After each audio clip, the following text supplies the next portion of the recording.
In Roman history, few names have evoked as much infamy as Nero. Ascending to the throne at the tender age of 16, this young emperor would become one of the most notorious rulers the world has ever known. July 18, 64 AD. The eternal city of Rome was in flames. As the flames licked the sky, consuming everything in their path, a haunting melody floated through the smoke-filled air. There, atop a hill overlooking hell, stood Emperor Nero, strumming his lyre and singing of the fall of Troy. Whether he actually fiddled while Rome burned remains a matter of debate, but what followed would cement his reputation as a tyrant for millennia to come. As the ashes settled, Nero needed a scapegoat. His sights fell on a small growing group, the Christians. With a cruel smile, he declared them responsible for the Great Fire. What followed was a campaign of persecution so brutal it would be remembered for centuries. But Nero's cruelty was not reserved for his subjects alone. He ordered the execution of his own mother, Agrippina. The woman who had plotted to put him on the throne was now dead at her son's command. Power, it seemed, was thicker than blood. As Rome struggled to rebuild, Nero embarked on a project of unprecedented extravagance, the Domus Aurea, or Golden House. This palatial complex was a monument to excess, complete with rotating dining rooms, ivory-covered walls, and a 120-foot statue of the emperor himself. While his people suffered, Nero reveled in luxury. But the tides of fortune are ever-changing. In 68 AD, Nero's excesses caught up with him. The army and Senate, once loyal, now turned their backs on the emperor. Abandoned and facing execution, Nero chose to take matters into his own hands. With his dying breath, he uttered the words, "What an artist dies in me." And so fell one of history's most infamous rulers. Nero's reign would be one of cruelty, excess, and madness, a cautionary tale of corrupt power, and a reminder of the fine line between ruler and tyrant. In the year 37 AD, Rome welcomed its new emperor with open arms. Gaius Julius Caesar Augustus Germanicus, better known as Caligula, ascended the throne amid great jubilation. The people had high hopes for this charming young ruler, a stark contrast to his somber predecessor Tiberius. The early days of Caligula's reign seemed to justify the people's optimism. He abolished unfair taxes, recalled exiles, and organized lavish games for public entertainment. Rome was buzzing with excitement, believing it had found its perfect leader. But as the old saying goes, power corrupts, and absolute power corrupts absolutely. Within months, the charming young emperor began to change. His behavior became erratic, his demands more bizarre. The once beloved ruler was transforming before the eyes of Rome. Perhaps the most infamous tale of Caligula's madness was his treatment of his favorite horse, Incitatus. Not content with providing the steed with a marble stable and an ivory manger, Caligula supposedly appointed Incitatus consul, one of the highest offices in Rome. Imagine the shock of the noble senators forced to address a horse as their equal. But Caligula's delusions didn't stop there. He began to see himself not as a mere mortal, but as a living god. One day he would appear as Neptune, god of the sea, brandishing a trident. The next day he might don a golden wig and a lyre, proclaiming himself Apollo, god of music and prophecy. He even removed the heads of statues of gods and replaced them with his own image. As his sense of divinity grew, so did his cruelty. He delighted in watching executions while he ate, claiming that the suffering of others whetted his appetite. He humiliated senators, forced parents to attend the executions of their children, and reportedly murdered on a whim. But even gods can bleed, as Caligula was about to discover. After 4 years of increasingly tyrannical rule, Rome had had enough. On January 24, 41 AD, a group of Praetorian guards, led by Cassius Chaerea, cornered the emperor in a tunnel beneath his palace. Caligula's reign of terror ended as violently as it had begun. The Praetorian guards stabbed him repeatedly, forever silencing the man who had considered himself a god. As news of his death spread, Rome breathed a collective sigh of relief. In the shadows of the dying Roman Empire, a new power was rising.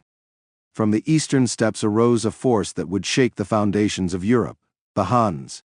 And, at their head rode a man whose name would become synonymous with destruction: Attila.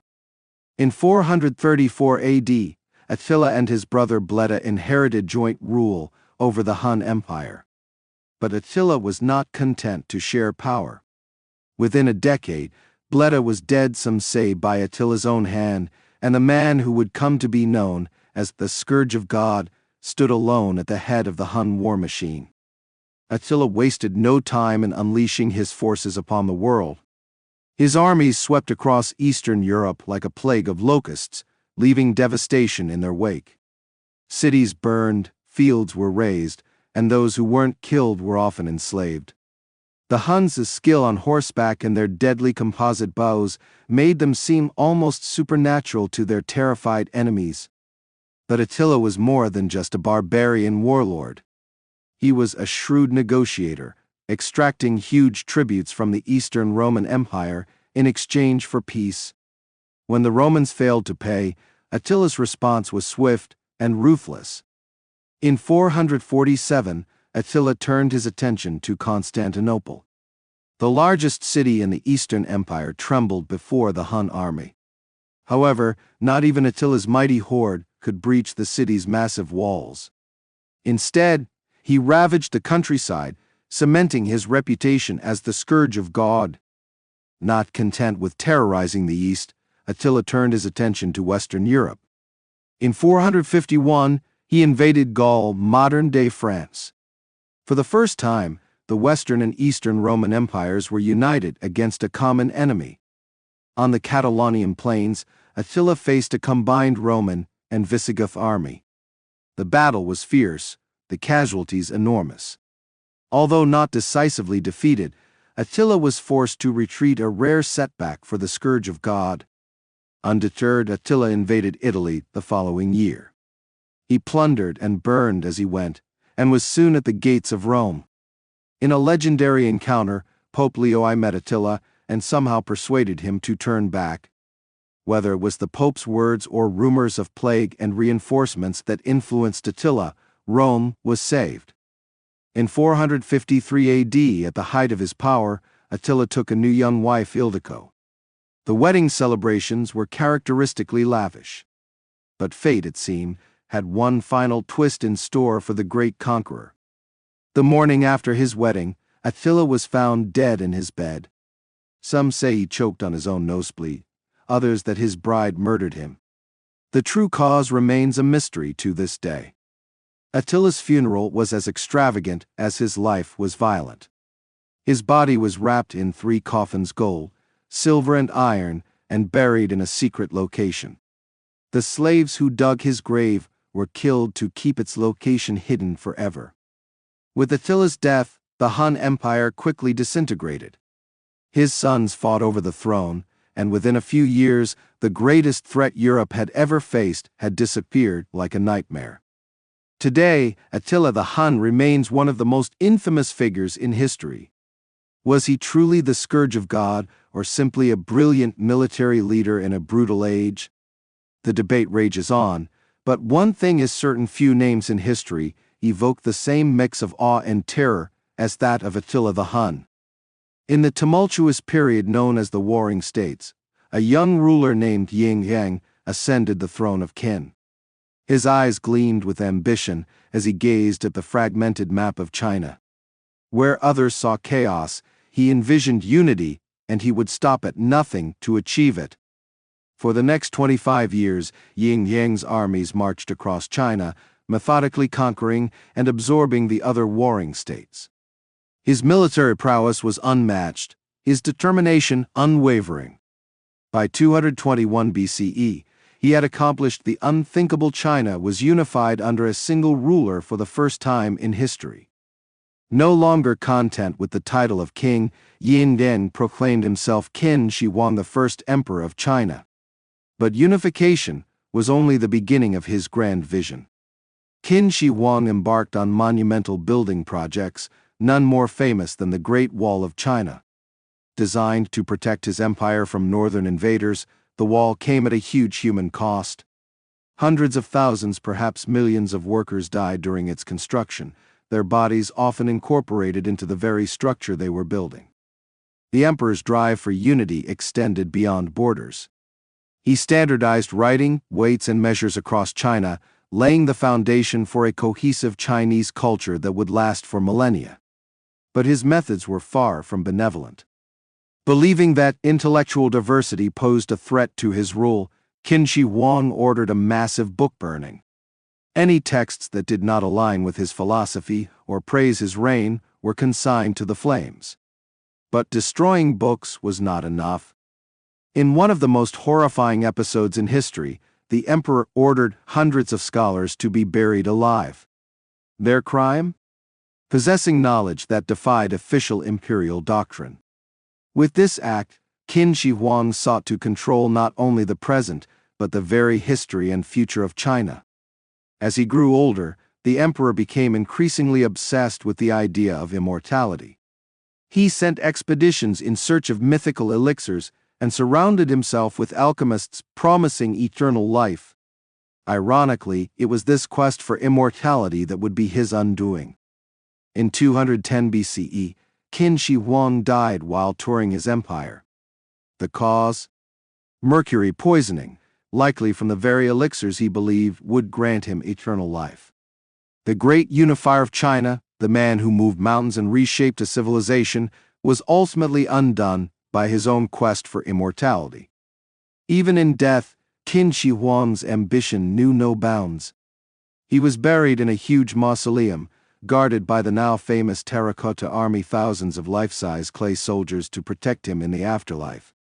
The full extent of his tomb remains a mystery to this day. In 40 BCE, a man named Herod stood before the Roman Senate, his eyes blazing with ambition. With the backing of Rome, he was proclaimed King of the Jews, beginning a reign that would be remembered for its grandeur, paranoia, and cruelty. Herod's rule began with a series of constructions. Throughout Judea, magnificent structures rose from the earth, fortresses, palaces, and entire cities. But his greatest achievement was the expansion of the Second Temple in Jerusalem. The temple complex became one of the architectural wonders of the ancient world, a testament to Herod's vision and ambition. Yet even as Herod built, a darkness grew within him. Paranoia began to gnaw at his mind. Every whisper seemed like a threat, every look a potential betrayal. The king who once seemed destined for greatness now saw enemies in every shadow, even among his own family. In a tragic twist of fate, it was those closest to Herod who suffered most from his paranoia. His beloved wife Mariamne was one of the first to fall victim to his suspicions. Despite his deep love for her, Herod ordered her execution, convinced that she was plotting against him. Her death would haunt him for the rest of his days. But Herod's family purge did not stop with Mariamne. Her sons Alexander and Aristobulus, heirs to her throne, were next. Accused of plotting against their father, they were tried before a Roman court. Herod, in his paranoia, pressed for his execution. Rome complied, and Herod's own sons were strangled to death. As Herod grew older, his mental state deteriorated further. It was in this state that, according to Christian tradition, he heard news that shook him to his core. A child had been born in Bethlehem, one who was prophesied to become the true king of the Jews. In what would become one of the most infamous episodes of his reign, Herod is said to have ordered that all male children under the age of 2 in Bethlehem be killed. This event, known as the Massacre of the Innocents, is recorded in the Gospel of Matthew. While historians debate its historical accuracy, it has become a part of Herod's dark reign. Herod's final days were as dark as his reign. Suffering from a painful and disfiguring illness, he became increasingly erratic. Some accounts suggest he even attempted suicide. In a final act of cruelty, he allegedly ordered that, after his death, a group of distinguished Jews be executed, so that there would be mourning in the land when he died. Herod the Great died in 4 BC. He was buried at Herodium, one of the great fortresses he had built. His death marked the end of an era of architectural wonders and unspeakable cruelty, of grand visions and paralyzing paranoia.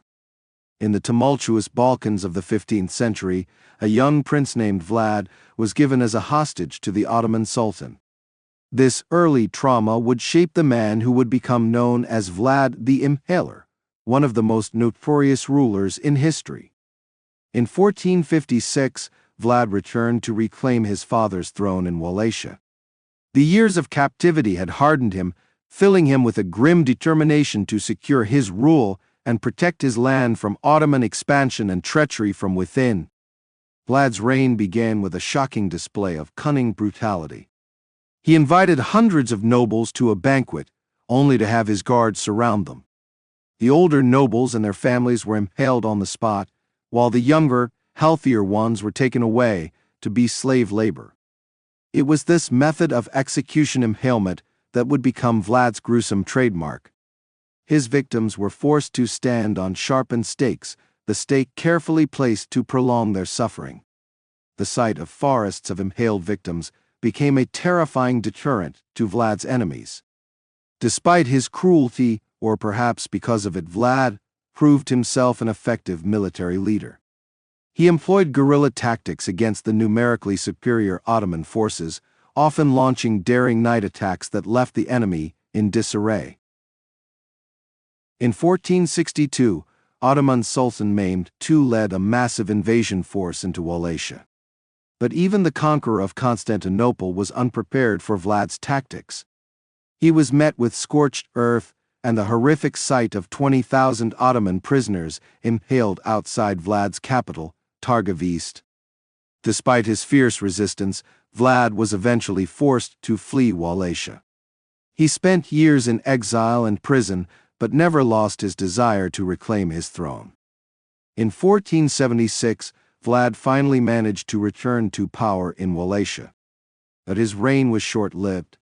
He died in battle later that year, fighting to the bitter end against his enemies. Vlad's body disappeared after his death, leading to legends about his fate. Some claim he was buried at Snagov Monastery, while others insist he survived and went into hiding. Centuries later, Vlad's notorious reputation inspired Bram Stoker's Dracula, forever linking the historical prince to the fictional vampire of popular culture. Ivan IV Vasilievich, known as Ivan the Terrible, ascended the throne of Russia in 1547 at the tender age of 16. As the first ruler to be crowned Tsar of all Russia, he began his reign with promise, implementing reforms and expanding the Russian Empire. However, as the years passed, Ivan's rule became increasingly brutal and paranoid. Haunted by childhood traumas and perceived betrayals, he established the oprichniki, who were responsible for the torture and murder of the Tsar's internal enemies. Ivan's delirium reached new heights when he ordered purges against the nobility and anyone he suspected of disloyalty.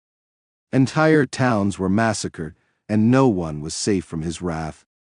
The Tsar's personal life was equally tumultuous. He had several wives, many of whom died under suspicious circumstances. His volatile temper and unpredictable nature kept his court in a constant state of fear. The most infamous moment of Ivan's reign came in 1581, when, in a fit of rage, he struck his son and heir, Ivan Ivanovich, with his staff. The blow was fatal, and the Tsar was overcome with grief and remorse for having killed his own son. Ivan the Terrible's life is one of contradiction, a ruler who modernized and expanded Russia, but at a terrible cost in human lives and suffering. His reign marked a turning point in Russian history, setting the stage for centuries of autocratic rule.